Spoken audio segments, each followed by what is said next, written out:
আলহামদুলিল্লাহ ওয়াকাফা ওয়াসসালামুন আলা ইবাদিহিল্লাযিনা ইসতাফা আম্মা বা'দ। ইদ্দত শেষ হওয়ার পূর্বে বিবাহ। বর্তমান সমাজে দেখা যায় স্ত্রী স্বামীকে ডিভোর্স দিয়ে অন্য পুরুষকে নিয়ে ভেগে চলে গেছে।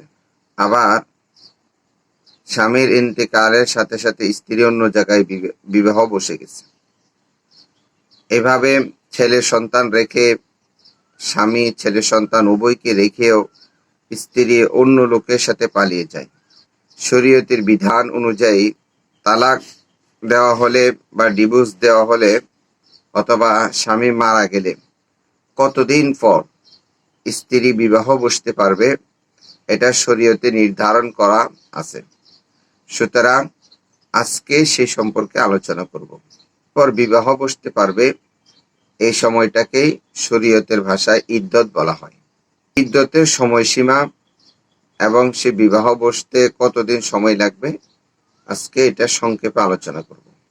প্রশ্ন: কোন মহিলার স্বামী ইন্তেকালের পর ওই মহিলা 4 মাস যদি ইদ্দত পালন না করে অন্য কোনো পুরুষের সাথে বিবাহ বন্ধনে আবদ্ধ হয় তাহলে তার এই বিবাহ শুদ্ধ হবে কিনা?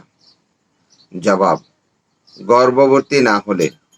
কোনো মহিলা যদি স্বামীর মৃত্যুর পর 4 মাস 10 দিনের আগে অথবা গর্ভবতী হলে সন্তান প্রসব হওয়ার পূর্বে অর্থাৎ ইদ্দত পালন না করে অন্য পুরুষের সাথে বিবাহ বসে তাহলে তার এই বিবাহ সহিহ হবে না।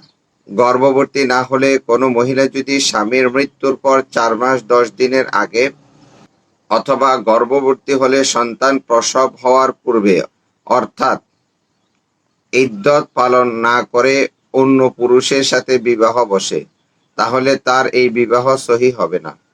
রদ্দুল মুখতার 3য় খণ্ড 519।